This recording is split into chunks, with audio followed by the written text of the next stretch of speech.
Uh, Good morning, everyone. This is a podcast related with details on the new education policy.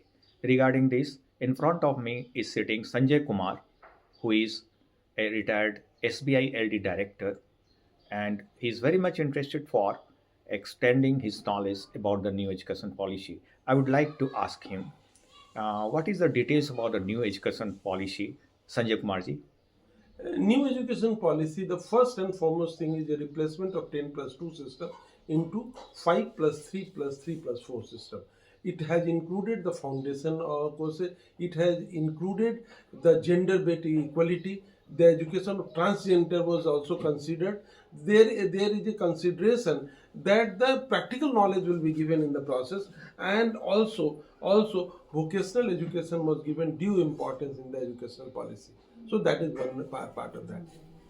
How you feel that this new education policy can provide the creativity and thinking process in the students for transforming themselves into a self-employability or getting job in a new area in the country and the world. It is a policy, so there is some changes that has been made that will be really play an important role. For example, in BA courses, it is a 4-year BA with a research work, and ultimately that research, if research is made correctly, but depends on the implementation and also how the education policy is implemented by the colleges and the controller of the education system. So this is very important. If the quality of research work is done correctly, it will increase creativity, and also it will provide a path for a developed path to create something new, ultimately to make a drastic improvement in the performance of the country.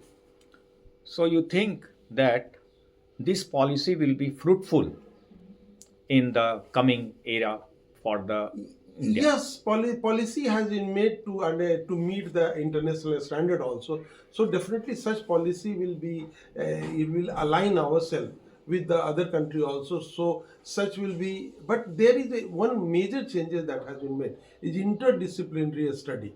So this interdisciplinary and exit policy will give flexibility to the student, and if there is a flexibility, education will be invested correctly, and it will be implemented in right perspective. Definitely, it will make an improvement. But there is the important role to be played by the government of India. Important role is to played by the different colleges of the country and the monitoring system. Definitely, there is a lot of changes in the monitoring also. But important is definitely we have failed that if the implementation is not made in the right perspective, no drastic improvement has been made. So we have to see how the government take action to make a drastic improvement through new education policy in the country. For example, in B.Ed there is a 4-year policy. So teacher will must have 4-year B.Ed courses before being employed in the school and colleges. School. But whether that training will given due importance or not, that is the state government or a state education has to be seen. So these are some of the things that has to be very careful by the implementing authority to achieve something concrete in this way. Last question I would like to know that how the cost structure of the courses may affect the mass or the population of the student.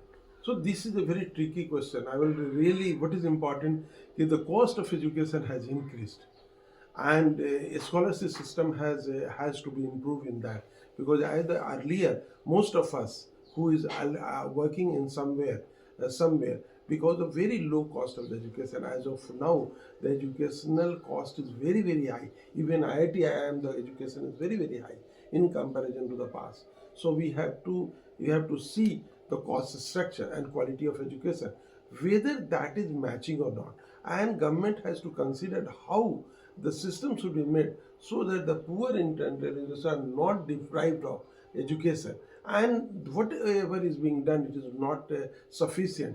something extra has to be done to make a marked improvement in the education of all classes, because contribution can be made by the all people will make real impact in the society, and ultimately India will become a big great country only by good educational policy and effective implementation and participation of all sections of the society. Thank you very much, Sri Sanjay Kumarji, for your explanation and the very important information you extended. Thank you. Thank you.